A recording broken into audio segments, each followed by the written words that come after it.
The crystal champagne glasses clinked as my stepmother, Diana, raised her third toast of the evening. To my darling husband's retirement, she proclaimed, her designer dress sparkling under the ballroom lights, and to selling this tired old company for something more exciting.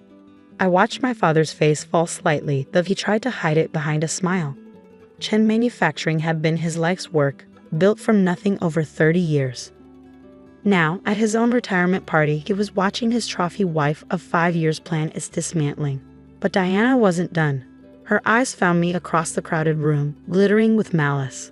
Of course, some people thought they'd inherit this company, she said loudly, making sure everyone could hear. Poor little Alexandra, thinking Daddy would hand over a multi-million-dollar business to someone who can't even keep a relationship longer than 6 months. The room grew uncomfortably quiet. Several board members shifted awkwardly, while others pretended to be fascinated by their drinks. My father just stared at his shoes, saying nothing, as usual. It's for the best, really, Diana continued, her voice dripping with fake sympathy. Running a company requires maturity, experience, a proper family image. She patted her perfectly flat stomach meaningfully, a reminder of her recent announcement that she was trying to give my father a real heir. I felt my cheeks burn, but kept my face neutral. Let her have her moment. She had no idea what was coming. Would you like to say something, Alexandra? Diana asked sweetly. Perhaps congratulate your father on his retirement and his wise decision about the company's future. I stood slowly, smoothing my black blazer. At 28, I was young for a CFO, but I earned every step up the corporate ladder. Not that Diana knew that. She thought I was just another middle manager kept around out of my father's guilt after my mother's death.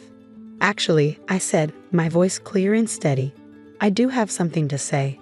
Diana's smirk widened as I walked to the center of the room. She probably expected tears, pleading, maybe even a scene.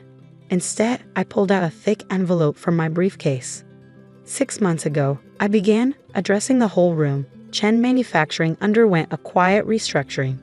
The board approved it unanimously. I glanced at several board members who nodded slightly. My father transferred majority ownership to a new holding company. Diana's smirk faltered slightly. My father finally looked up, confusion crossing his face. The holding company is called NLW Enterprises, I continued, enjoying the way Diana's perfectly made-up face scrunched in confusion. NLW stands for Mary Louise Wong, my mother's name. Now Diana's champagne glass was shaking slightly. What are you talking about? She demanded. I opened the envelope and began laying out documents on the nearest table. These papers show that I own 67% of Chen Manufacturing through NLW Enterprises. My father retains 30% and the remaining 3% is divided among key employees. The room erupted in chaos. Diana lunged for the papers, her expensive manicure scratching at the legal documents as if she could make them disappear. This is impossible, she shrieked. James, tell her this is impossible. But my father was smiling, really smiling, for the first time in years.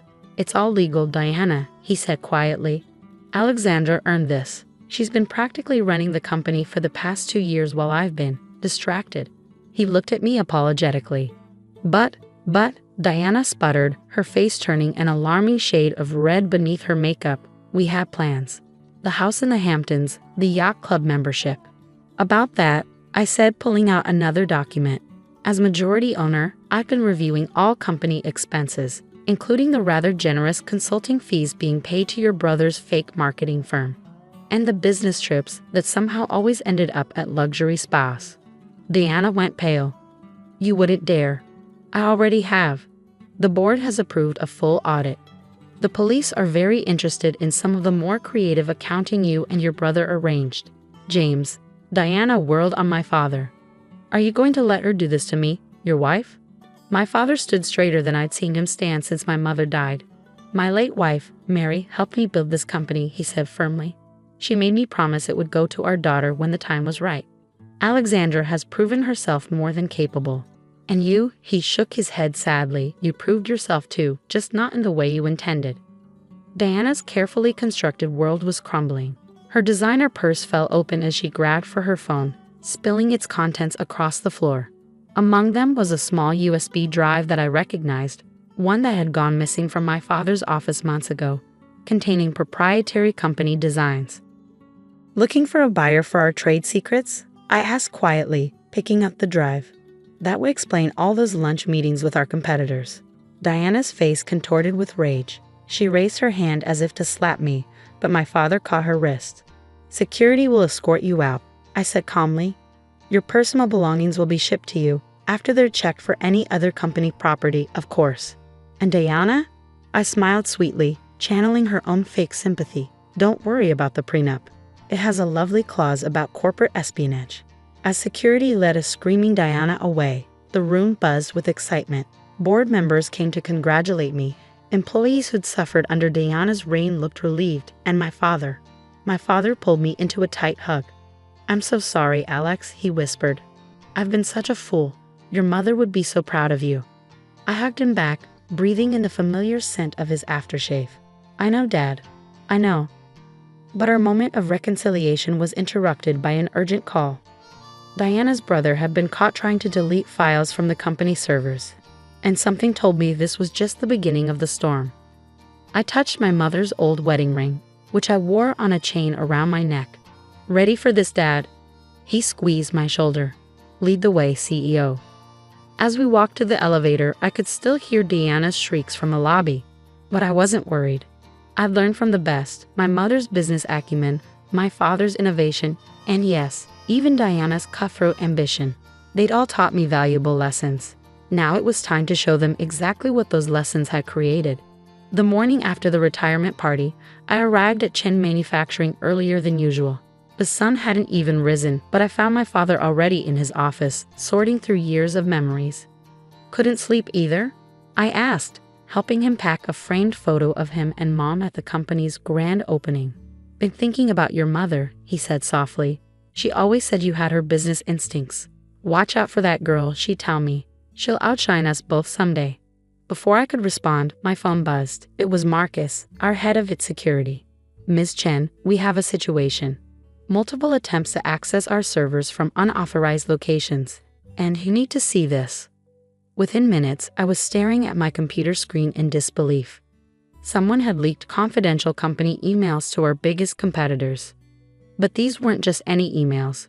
They were carefully selected to make it look like Chen Manufacturing had been engaging in corporate espionage. Diana, I muttered. She's trying to trigger an industry investigation. That's not all, Marcus said grimly. She's also leaked evidence suggesting your takeover was illegal. The press is already picking up the story. Right on cue, my phone exploded with notifications. Tech Harris in hostile takeover scandal, read one headline. Family drama threatens industry giant, declared another. Dad looked stricken. Alex, I'm so sorry. If I hadn't brought Diana into our lives. No, Dad, I cut him off. This isn't your fault. But I know whose fault it is. I pressed the intercom. Janet, call an emergency board meeting. And get me Victoria Chen on the line. Your cousin the federal prosecutor? Dad asked, surprised. I smiled grimly. Diana wanted to play dirty. Time to show her what that really means. The next few hours were chaos. Diana had gone on a morning news show, playing the part of the concerned wife perfectly. I just want to protect my husband's legacy, she said tearfully. Alexander's hostile takeover has devastated him. And now with these allegations of corporate espionage. But Diana had made one crucial mistake. In her rush to destroy me, she'd used the stolen USB drive to access company files, leaving a clear digital trail. Got her, Marcus announced triumphantly. Every unauthorized access, every leaked document, it all traces back to her brother's IP address. And he grinned. We found something else.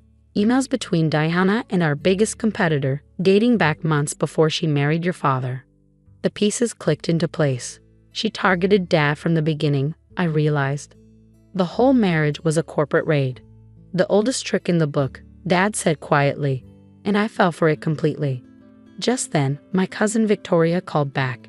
After hearing the situation, she was silent for a moment. You know, she said finally, we've been investigating Diana's brother's firm for months. Tax fraud, money laundering. But we could never prove where the money was coming from. This could be exactly what we need. Do it, I said firmly. The next day, as Diana was preparing for another TV interview to slander me, federal agents raided her brother's office. By evening, both siblings were in custody, and the truth was splashed across every business news channel. Korporativ Deride, CEO's wife arrested in manufacturing espionage scandal. Family Feud reveals years-long corporate conspiracy. Young CEO saves family company from hidden takeover. But the real satisfaction came when we found Diana's prenup violation clause was just the tip of the iceberg. The federal investigation revealed offshore accounts, shell companies, and a pattern of targeting wealthy business owners for marriage scams. 7 other victims, Victoria told me. All wealthy men, all with valuable companies. You and your father were supposed to be number 8. In the end, Diana and her brother faced federal charges for corporate espionage, fraud, and money laundering.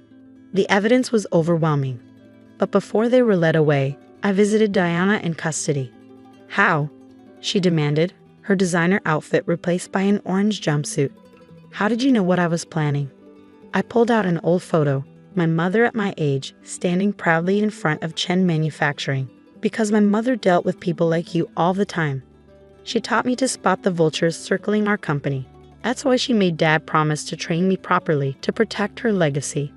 I leaned closer. You never had a chance, Diana. You were playing checkers. I was playing chess. 3 months later, Chen Manufacturing was stronger than ever. Our stock price had soared after the scandal, as clients appreciated how we'd handled the crisis. Dad was truly retired now, traveling the world and sending me postcards from places Mom had always wanted to visit. As for me, I hung Mom's photo in my office, the CEO's office, right next to the latest company achievement, innovation in leadership. Alexandra Chen named youngest CEO of the year. But my favorite moment came during a charity gala when I overheard 2 society women gossiping. Did you hear about James Chen's daughter? The one who exposed that gold diggers conspiracy. They say she's twice as brilliant as her mother was, and 3 times as ruthless when crossed. I smiled, touching Mom's ring around my neck. They had no idea. In business, as in life, the best revenge isn't serving it cold. It's building something so strong that no one dares to try destroying it again. Dad called that evening from Greece. Your mother would be so proud, he said, his voice thick with emotion. Not just of the company, but of who you've become. Looking out over the city from my office window, I thought about everything, the lessons, the loss, the victories. I learned from the best, I replied, both of you. After all, that's what real family legacy is about. Not the money or the company, but the strength to protect what matters, the wisdom to spot true from false, and the courage to fight for what's yours. Diana had wanted to play games with our company. Instead, she'd helped make me exactly the CEO Chen Manufacturing needed, one who could spot a threat from a mile away and handle it with the perfect mix of grace and steel, just like Mom would have done. The invitation to my father's annual charity gala sat on my desk, its gold embossing catching the late afternoon sun. The Madison Foundation's Winter Ball, the crown jewel of Boston's social season, where my stepmother Vivian paraded her carefully curated image of philanthropic generosity. If only they knew who really funded their charitable empire. Miss Carter. My assistant's voice crackled through the intercom. The final transfer is complete. $2 million. Anonymously donated to the Madison Foundation's annual fund. I smiled, touching the invitation's heavy cardstock. Perfect timing, Hannah. And the reveal is set for midnight. Yes, ma'am. Right after your stepmother's big speech about family legacy and generosity. 7 years of anonymous donations.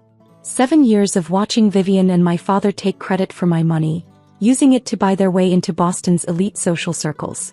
But tonight everything would change. The sun was setting as my car pulled up to the Madison estate, 20 acres of manicured perfection that my father had purchased with his new wife's supposedly vast fortune. In reality, every mortgage payment for the past 5 years had come from one of my investment accounts, carefully channeled through offshore companies to maintain the illusion of Vivian's wealth. Miss Eleanor. The security guard stepped forward as I approached the main entrance. I'm sorry, but Mrs. Madison left strict instructions. All staff must use the service entrance around back. I looked down at my Alexander McQueen gown worth more than the guard's yearly salary, and bit back a laugh. I'm not staff. I'm Richard Madison's daughter. Oh. His face flushed. I'm so sorry, but Mrs. Madison specifically mentioned you. Said you'd be helping with the catering. Of course she did. Vivian never missed an opportunity to remind everyone that her stepdaughter was just a small business owner who couldn't possibly understand their prestigious social circle. If she only knew that my small business, Carter Investment Group, now managed over $4 billion in assets. Fine, I said quietly. The service entrance it is. The kitchen was bustling with actual catering staff when I entered. Chef Andre, who'd known me since childhood, shot me a sympathetic look. Again, Miss Eleanor? You know Vivian. I adjusted my dress. Heaven forbid I embarrass them by coming through the front door. It's ridiculous, he muttered, sliding me a glass of champagne. If they knew who really paid for all this. They will, I smiled. Very soon. The ballroom was a symphony of crystal and silk, Boston's wealthiest citizens mingling beneath chandeliers that I'd secretly purchased last year. Vivian held court near the entrance, resplendent in designer clothes bought with my money. Eleanor. Her voice carried that familiar note of condescension. There you are. The catering staff needs help with the hors d'oeuvres. I'm not actually working tonight, Vivian. I sipped my champagne. I'm here as a guest. She laughed, the sound sharp and false. Don't be ridiculous. You can't afford a ticket to this gala. These tables cost $25,000 each. I thought about the $1 million donation I'd made last month to secure the foundation's new building. I managed. My father approached, his face showing the familiar discomfort he always had around me. Ever since he'd married Vivian 6 years ago, he'd allowed her to slowly push me out of his life, too weak or too besotted to stand up for his only child. Eleanor, he nodded stiffly. I didn't expect you to attend. Wouldn't miss it, I said. Especially not tonight. Vivian's eyes narrowed. What's that supposed to mean? Just that I'm interested in the foundation's big announcement. The anonymous donor everyone's been speculating about. Yes, well, she preened. Some of us have very wealthy, very generous friends in high places. Not that you'd understand with your little investment hobby. My hobby had tripled my inheritance from my late mother, turning me into one of the youngest billionaires in Boston. But Vivian and my father still thought I ran some small financial planning service out of a strip mall office. Speaking of which, my father shifted uncomfortably. Perhaps you should help in the kitchen, just until dinner starts. We wouldn't want anyone getting the wrong impression. About what? I asked softly. That your daughter might actually belong here. Don't be difficult, Vivian snapped. You know how these events work. Image is everything. We can't have people thinking that the help might mingle with your precious social circle. She grabbed my arm, perfectly manicured nails digging into my skin. Listen here. Your father and I have worked very hard to build this foundation's reputation. We won't have you embarrassing us by pretending to be something you're not. I gently removed her hand. You're right, Vivian. I've been pretending to be something I'm not. But that ends tonight. Is that a threat? She laughed. What could you possibly do? Just wait for the midnight announcement. I turned to leave, then paused. Oh, and Vivian, that Cartier bracelet you're wearing? The clasp is loose. Wouldn't want to lose another one. Her face paled slightly. Last month she'd lost an expensive bracelet at a charity lunch. In reality, I'd bought it back from the pawn shop where she'd sold it to cover her mounting credit card debt. You know nothing about my jewelry, she hissed. I know more than you think. I smiled. About everything. The next few hours passed in a blur of forced smiles and careful avoidance. I watched from the corners as Vivian and my father worked the room, promising their wealthy friends that tonight's revelation would change the foundation forever. They had no idea how right they were. At 11:45, Vivian clinked her glass for attention. Friends, supporters, fellow philanthropists. In 15 minutes, we'll be revealing the identity of our mysterious benefactor. The generous soul who has helped the Madison Foundation reach new heights of charitable giving. My father beamed proudly. Someone who truly understands the meaning of legacy and social responsibility. I checked my phone, a message from Hannah. Everything's ready. The presentation is set. 7 years of watching them take credit for my generosity. 7 years of being treated like an embarrassment while they lived off my money. 7 years of using the service entrance at parties I'd secretly funded. But in 15 minutes, everyone would know exactly who had been behind the Madison Foundation's miraculous rise to social prominence. I caught Chef Andre's eye across the room. He nodded slightly, already knowing what was coming. After all, he'd been the one to tell me about Vivian selling the family silver last year to cover the foundation's debts. Silver I'd quietly replaced with pieces from my own collection. The clock ticked closer to midnight as Vivian continued her speech about generosity and family values. If only she knew that her perfect world of social status and charitable acclaim was about to crumble. I touched the USB drive in my clutch, the one containing proof of every donation, every transfer, every secret payment I'd made to keep their fantasy world afloat. Time to show them what real generosity looks like. The ballroom sparkled as midnight approached. Vivian stood at the podium, basking in the attention of Boston's elite while my father hovered nearby, practically glowing with false pride. And now, Vivian's voice carried across the hushed room, the moment you've all been waiting for. The revelation of our guardian angel, the person who has transformed the Madison Foundation with their incredible generosity. I moved quietly toward the audiovisual booth, where Hannah waited with our presentation ready. Over the past 7 years, Vivian continued, this anonymous donor has contributed over $15 million to our causes.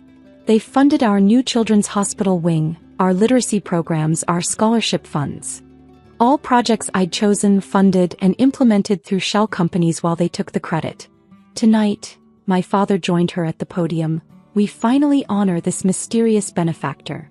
Someone who truly understands the importance of social responsibility and family legacy. I caught Hannah's eye and nodded. The lights dimmed slightly as the presentation screen lowered behind them.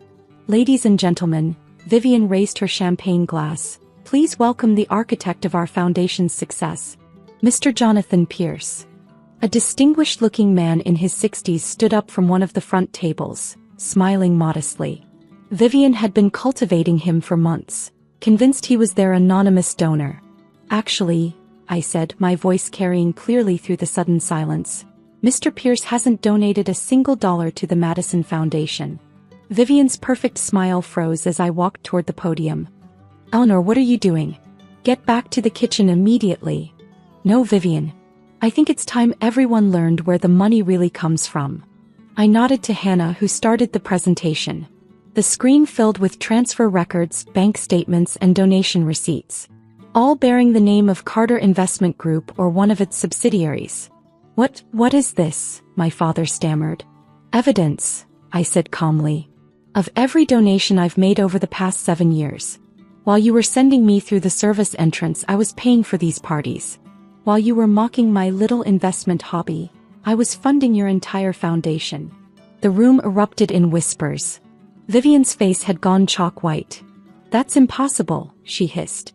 You run a small financial planning business.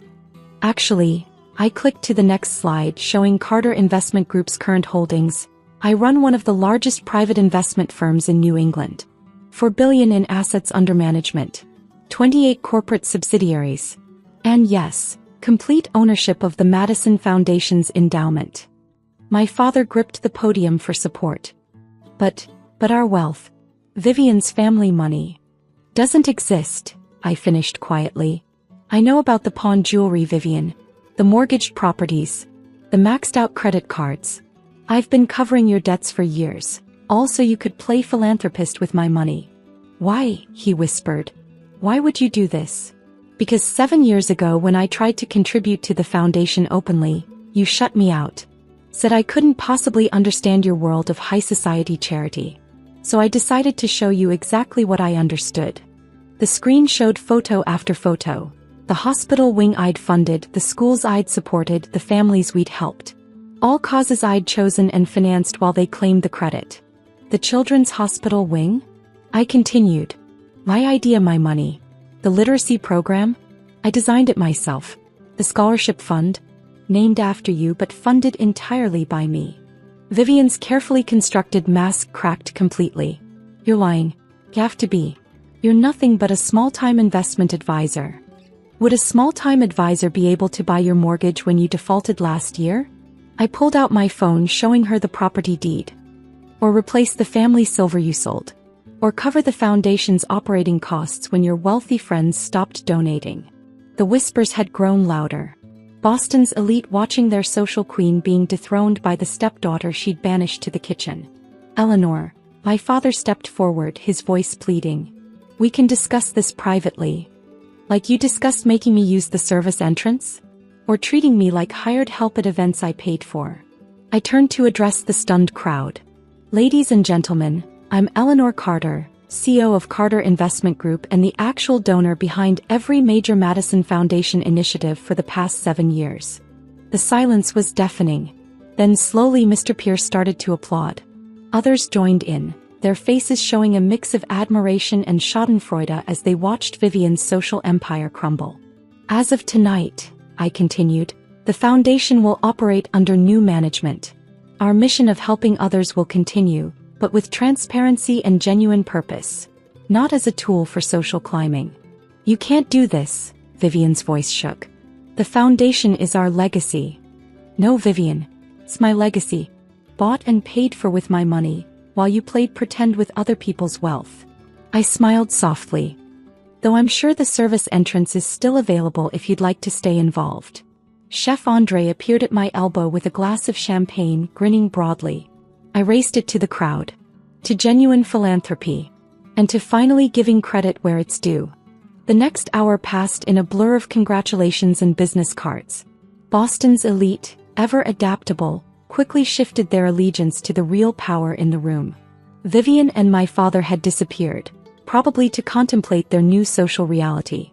Later that night, as the last guests departed, I stood in the ballroom that had seen my greatest humiliations and my ultimate triumph. Miss Carter. Hannah appeared with a stack of papers. The foundation's board has approved the transfer of control. They're quite impressed with your long-term commitment to the causes. And the mortgage? I asked. Still in your name. Your father and Vivian have 30 days to either buy it back or move out. I thought about 7 years of criticism, mockery, and dismissal. 7 years of watching them take credit for my generosity while treating me like an embarrassment. Give them 60 days, I said finally, and set up a small fund for their living expenses. Hannah looked surprised. After everything they did? They taught me an important lesson about genuine charity, I smiled. Sometimes helping others means helping even those who don't deserve it. I walked toward the main entrance. No more service doors for me, thinking about legacy and generosity. Tomorrow I would start reshaping the foundation into something truly meaningful. But tonight I had one last stop to make. The kitchen was quiet as I entered. Chef Andre was finishing the cleanup, his staff long gone. Congratulations, Miss Eleanor. He grinned. Quite a show tonight. I picked up a tray of leftover hors d'oeuvres. The ones Vivian had insisted I should be serving. Thank you, Andre. For everything. For keeping my secret all these years. It was my pleasure. Though I doubt Mrs. Madison will be sending you to help in the kitchen anymore. No, I laughed. I suspect not. Though maybe it's time we hired her. I hear she might be looking for work soon. As I drove home, my phone buzzed with a message from my father. Can we talk? About the foundation. About everything. I thought about second chances and real charity. About genuine philanthropy versus social status. About what it means to help others even when they've hurt you. Tomorrow, I texted back. Through the front door this time. Sometimes the best revenge isn't just proving people wrong. It's showing them a better way to be right. Even if it takes 7 years and millions of dollars to teach them that lesson. After all, that's what true philanthropy is about. The crystal vase shattered against the wall inches from my head, sending shards of expensive glass raining down on the marble floor I'd just spent 2 hours polishing. Useless, my stepmother Victoria screeched, her perfectly manicured hands already reaching for another piece of decor to throw. You missed a spot. Again. I'm Catherine Chin, though in this house I was just girl, or maid, or whatever derogatory term Victoria felt like using that day. The fact that I legally owned the bank that held their mortgage was a secret I kept close to my heart, like a diamond hidden in the cleaning rags they forced me to use. I'm sorry, I murmured, already reaching for the broom. I'll clean it up right away. You'll clean it up and then do the entire floor again, she snapped, her designer heels clicking against the marble as she circled me like a predator. Maybe this time you'll do it properly. My father stood in the doorway, watching silently as his wife berated his only daughter.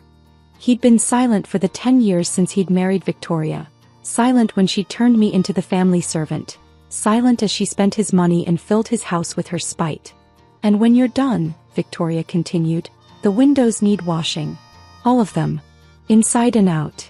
It's raining, I pointed out quietly. Another crash. This time a crystal paperweight missed my shoulder by inches. Did I ask for your opinion? Clean the windows. Then the bathrooms. Then my closet needs reorganizing. I bent to pick up the larger pieces of crystal, carefully wrapping them in my cleaning cloth. 10 years of this treatment, starting when I was 15 and Victoria had married my father.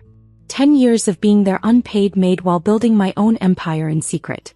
Your stepsister's coming home from Europe next week, Victoria announced, preening at the thought of her precious daughter. I want this house spotless for Madeline's return. Yes, Madeline. 2 years younger than me but treated like a princess while I scrubbed floors.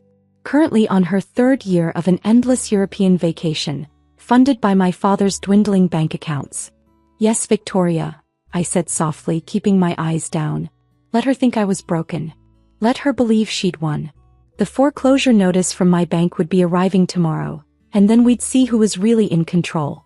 And do something about your appearance, she sneered, gesturing at my simple clothes and unstyled hair. You look like a peasant. What will the neighbors think? The neighbors already thought plenty. They'd watched for years as Victoria transformed me from a grieving teenage girl who'd just lost her mother into an unpaid servant in my own home. They'd seen my father's weakness, his inability to stand up to his new wife. They'd whispered and pitted but done nothing. But I hadn't been doing nothing. Every day spent cleaning was also spent learning, observing, planning. Every night after my chores were done I studied. Finance, banking, business law. All through online courses paid for with money I'd saved from my mother's inheritance, the one thing Victoria couldn't touch. The neighbors won't see me, I assured her. I'll use the service entrance. She smiled, satisfied with my submission.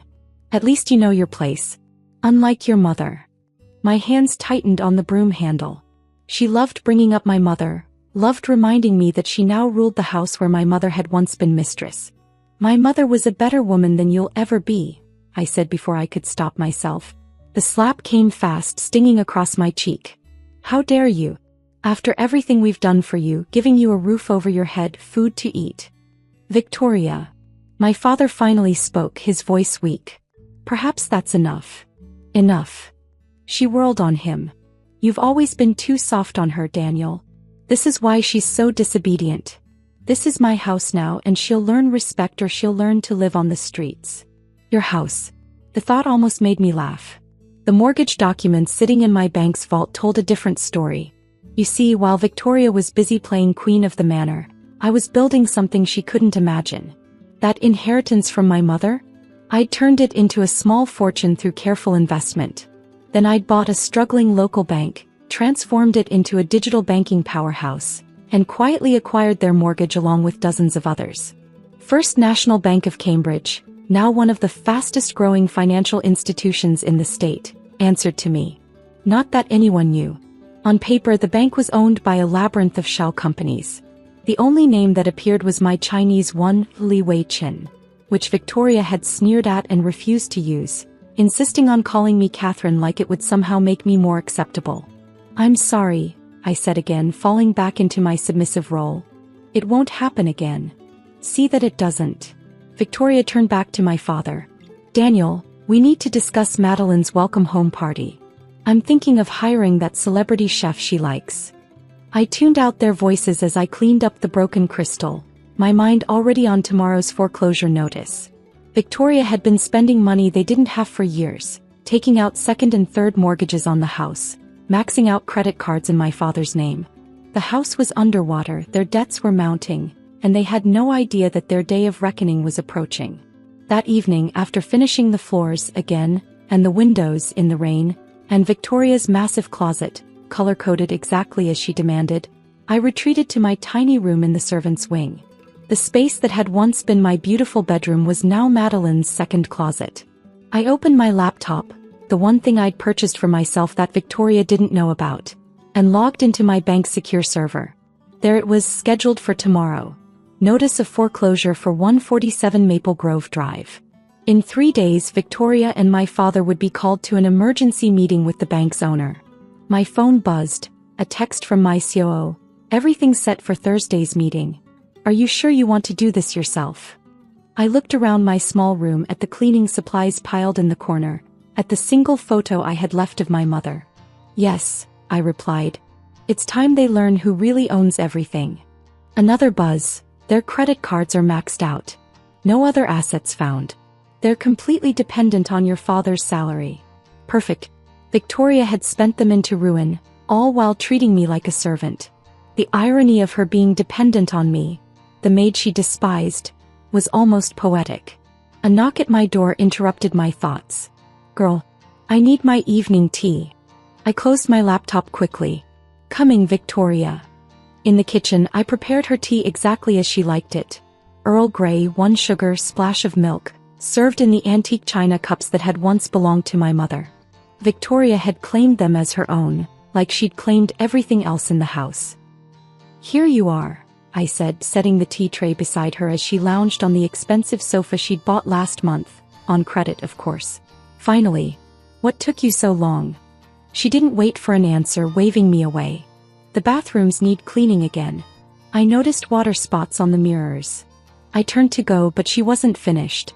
Oh, and Catherine, tomorrow the garden club is coming for lunch. I expect everything to be perfect.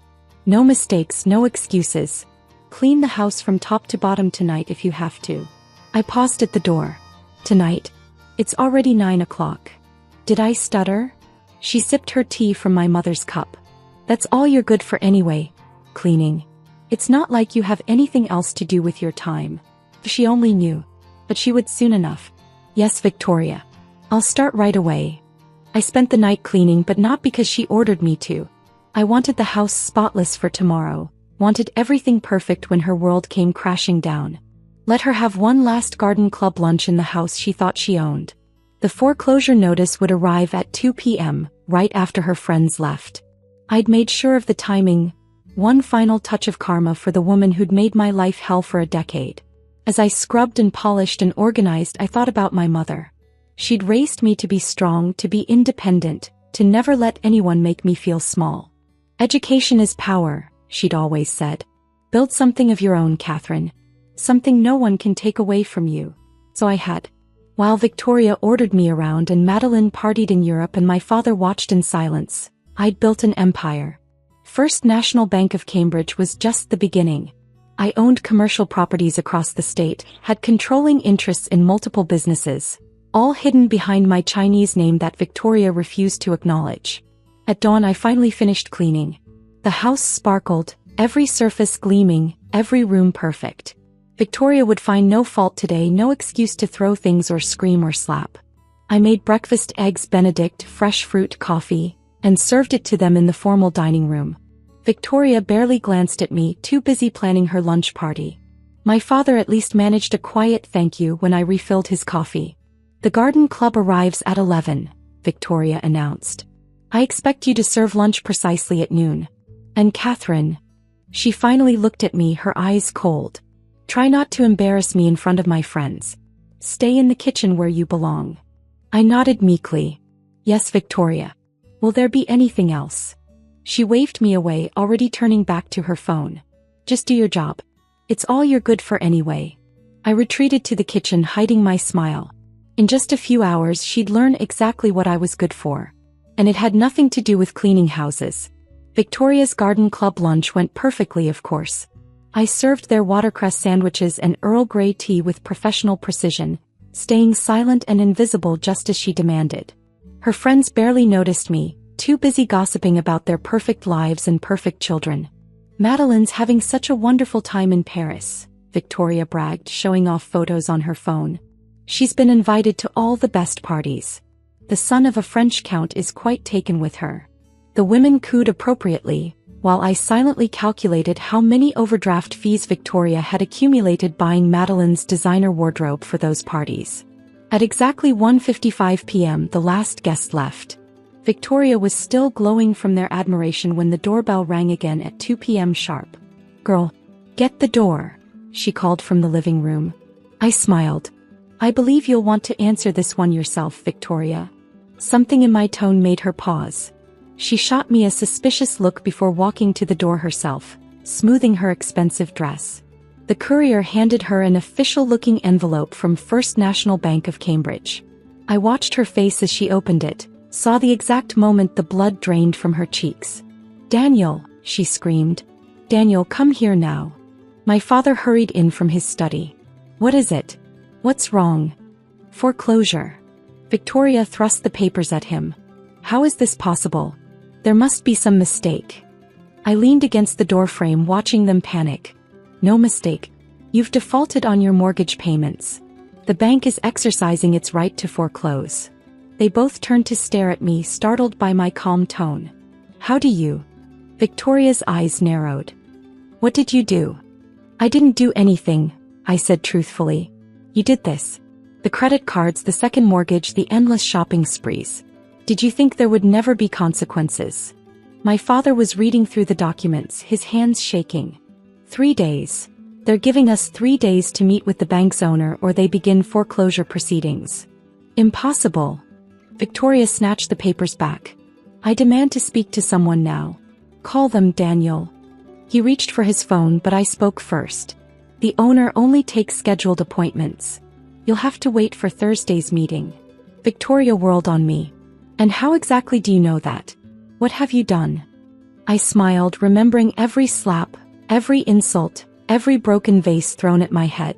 "You always said cleaning was all I was good for. Perhaps you should have paid more attention to what else I was doing with my time." "You." Understanding began to dawn in her eyes. "You've been spying for the bank." I laughed softly. "No, Victoria. I own the bank." The silence that followed was absolute. Even the expensive clock Victoria had imported from Switzerland seemed to stop ticking. "That's impossible," she finally whispered. "You're nothing. You're just a maid." "My Chinese name is Li Wei Chen," I said calmly. "Look it up. You'll find I own not just First National Bank of Cambridge, but several other financial institutions and businesses. Including this house very soon." My father collapsed into a chair. "Catherine, how? Remember that inheritance from Mom? The one Victoria said was too small to matter? I invested it. Built something of my own while you watched her turn me into a servant." Victoria's face had turned an interesting shade of red. "You're lying. You can't be." "The meeting on Thursday is with me," I continued. "Though I'd start packing before then. Once foreclosure begins, you'll have 30 days to vacate." "You can't do this." Victoria shrieked. "Daniel, do something." But my father just sat there, staring at me like he was seeing me for the first time. Maybe he was. "Actually, I can." I pulled out my phone, opened my banking app, and showed them my personal account balance. Victoria actually staggered back a step. That's not possible. All those nights you made me clean until dawn? I was also studying, building, planning. While Madeline partied in Europe on borrowed money, I was creating an empire. "We'll fight this," Victoria declared, but her voice trembled. "We'll get lawyers." "With what money?" I asked quietly. "Your credit cards are maxed out. The house is underwater. You have no savings, no assets, nothing but debt. I've seen all your financial records. I own the bank, remember?" My father finally found his voice. "Catherine, please. We can work something out. We're family." "Family." I turned to him slowly. "Was it family when you let her turn me into a servant? When you watched her abuse me for 10 years and said nothing? When you let her steal my mother's things, my childhood home, my dignity?" He flinched at each question. "The servants' wing has some open rooms," I said coldly. "You're welcome to move there until the foreclosure is complete. Consider it karma." Victoria lunged at me, hand raised to slap me like she had so many times before. I caught her wrist easily. "Try it," I said softly. "Give me a reason to call the police. I'm not your maid anymore, Victoria. I'm your bank's owner. And you're about to be homeless." She jerked away from me, tears of rage streaking her perfect makeup. You planned this. All these years. No, you did this. Every time you called me worthless, every time you treated me like dirt, you were just motivating me to succeed. So really I should thank you. I walked to the front door then turned back. Oh, and Victoria? Those antique teacups you love so much?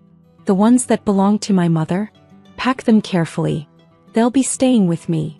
The next few days were delicious chaos. Victoria called every lawyer in town, only to discover that I had ironclad documentation of their defaults and mismanaged finances. My father tried to access his retirement accounts, not realizing I'd already put a freeze on them due to suspected fraud. Victoria had been dipping into those too. Madeline called from Paris, hysterical about having to come home early. But Mummy, the Count's son was going to take me to Monaco. Your ticket has been cancelled, I heard Victoria tell her. All the cards are declined. Just get home however you can. Thursday arrived bright and clear. I had the meeting room at First National Bank prepared perfectly, water spots removed from the mirrors, floors polished to a shine.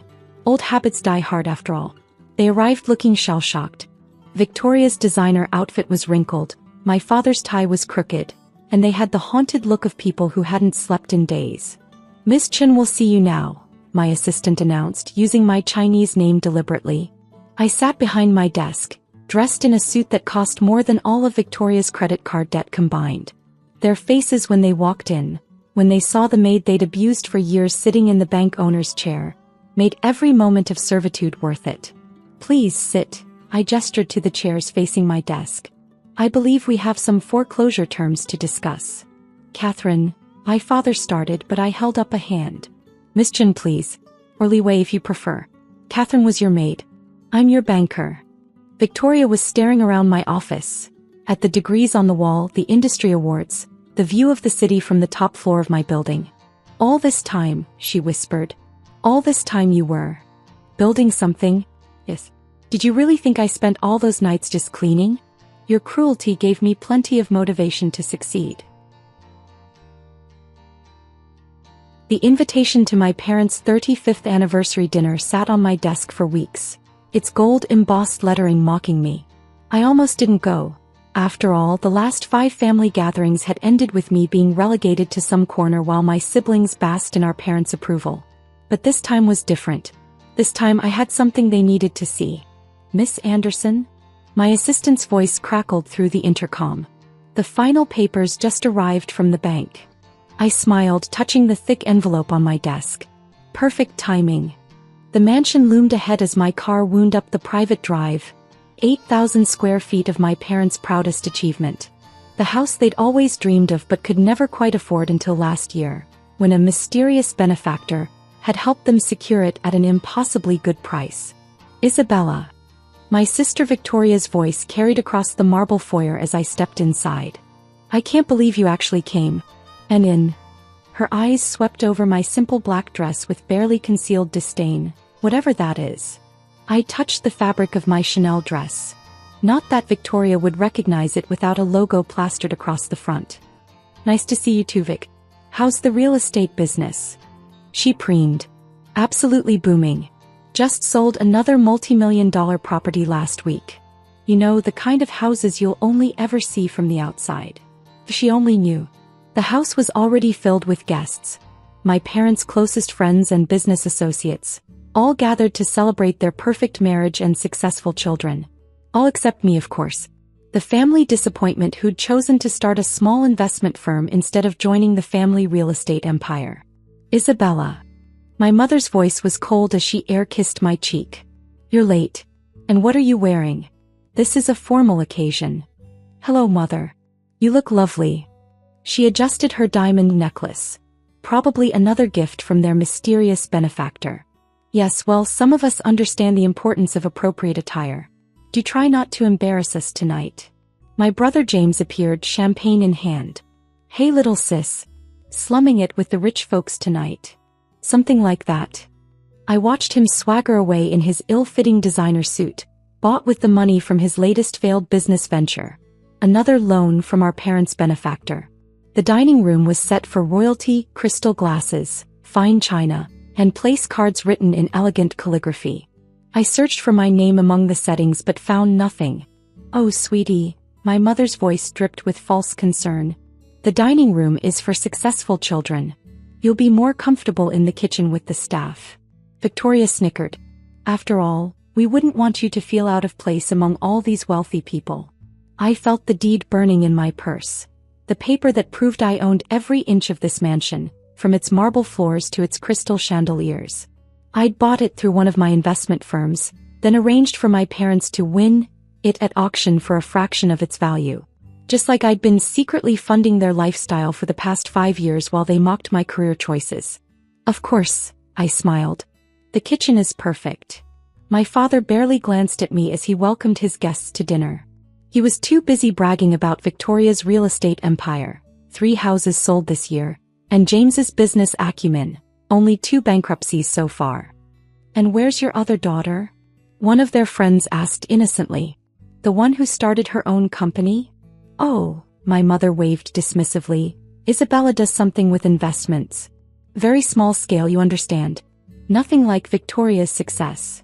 If they only knew that my small-scale investment firm now managed over $3 billion in assets.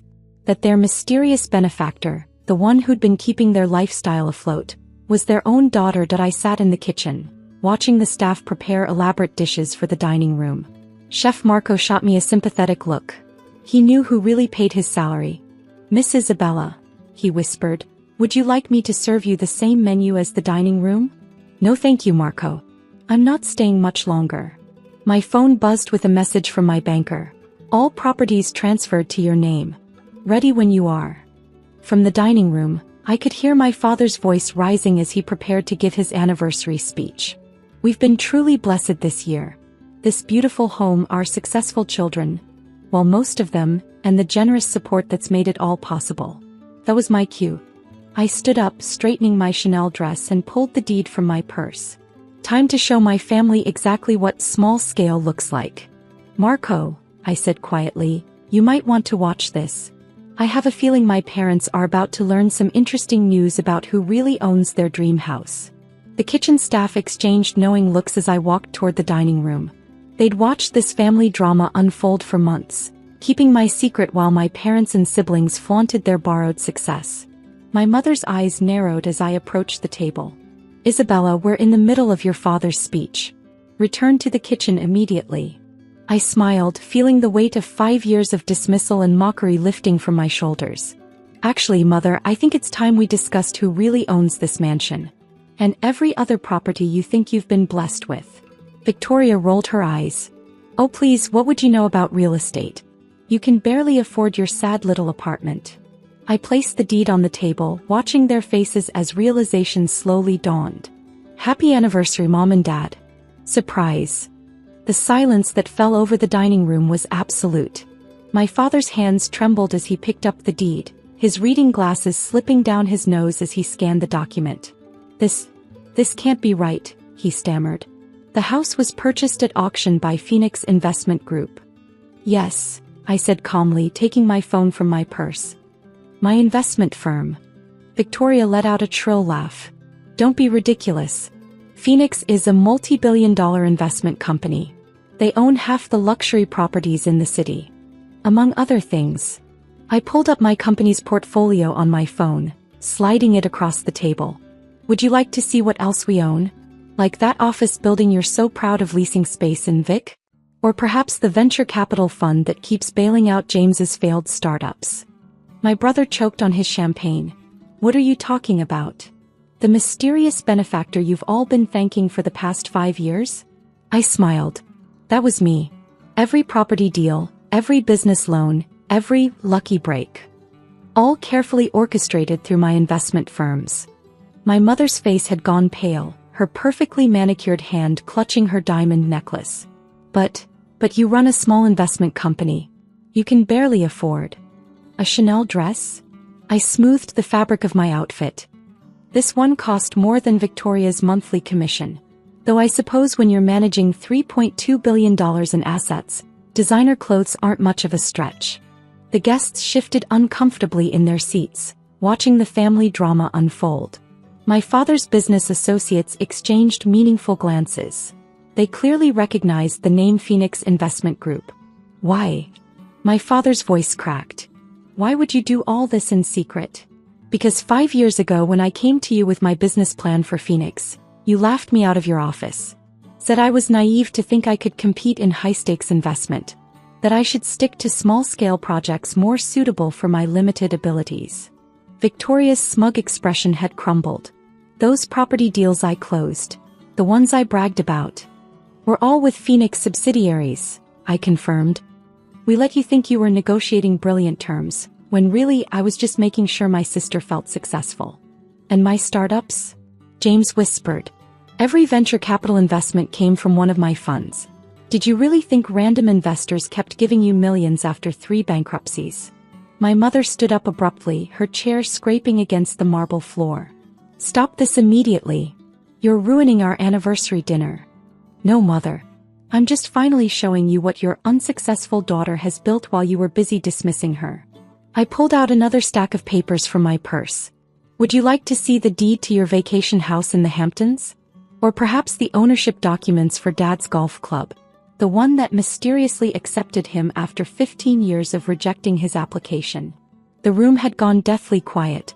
Every guest was frozen watching my parents' perfect facade crumble. All this time, my father said quietly, while we were mocking your small investment firm, I was building one of the largest private investment companies in the city. I sat down in Victoria's seat, enjoying the way she automatically stepped back.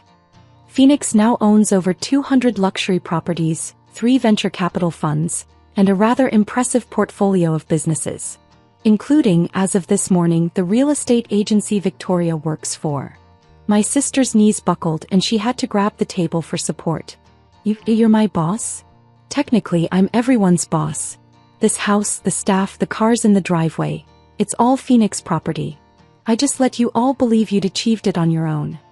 But why reveal it now? James asked. Why not just keep quiet and let us? Keep mocking me? I finished. Keep relegating me to the kitchen while you celebrated your borrowed success? No, I think it's time for some truth. Starting with a new seating arrangement. I gestured to the kitchen door where Marco and the staff stood watching. Marco, would you please clear these place settings? I believe the real owner of this house should sit at the head of the table. My mother's face flushed with anger. You can't do this. This is our anniversary dinner. In my house, I reminded her gently. Paid for with my money. Or would you prefer I stop being so generous with the family's mysterious benefactor? The threat hung in the air.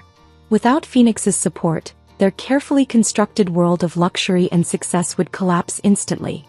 Now, I continued, shall we discuss the real terms of your living arrangement here?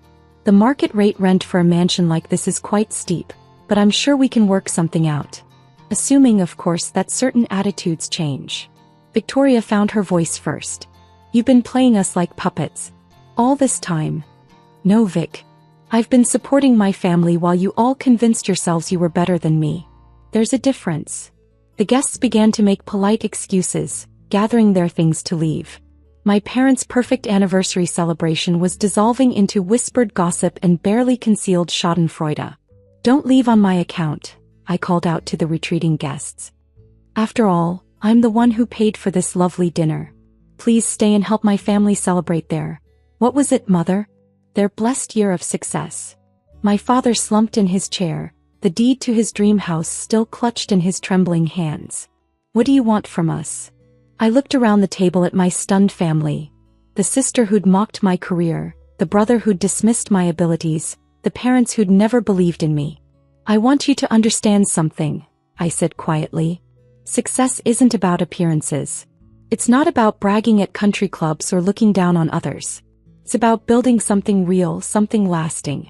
Something that can't be taken away because it actually belongs to you. I stood up, smoothing my dress. You have 2 choices. Either start paying market rate for all this luxury you've been enjoying, or learn to show a little respect and gratitude to the daughter you banished to the kitchen. And if we don't? Victoria challenged, though her voice shook. I smiled. Then I suppose you'll all have to see how successful you really are without Phoenix's support. I hear there are some lovely apartments available. in the kitchen staff's price range. 3 months later, I sat in my office at Phoenix headquarters, reviewing the latest property acquisitions. My family had chosen option 2, respect and gratitude, though it was clearly a struggle for them. Victoria had swallowed her pride and asked for a real job at Phoenix, starting in an entry-level position where she'd have to earn her success. James had enrolled in business school, finally ready to learn proper investment strategies instead of relying on bailouts. My parents, well, they were still adjusting. But last week, my mother had actually asked me to sit next to her at a charity luncheon. In the main dining room, no less. My phone buzzed. A message from Marco. Your parents are hosting another dinner party tonight. Should I set a place for you in the kitchen? I smiled, typing back, no need, Marco. I believe the owner's seat at the head of the table will do just fine. Sometimes success isn't about proving people wrong. Sometimes it's about being patient enough to let them prove themselves wrong, then generous enough to help them do better. Even if it takes 5 years and a few $1 billion to teach them that lesson. 1 year after the anniversary dinner revelation, I stood in the mansion's grand foyer, watching the staff decorate for another family gathering. This time, though, everything was different. Victoria had proven herself surprisingly capable once she started working her way up through Phoenix's ranks legitimately. 6 months of actual hard work had taught her more than years of fake success ever did.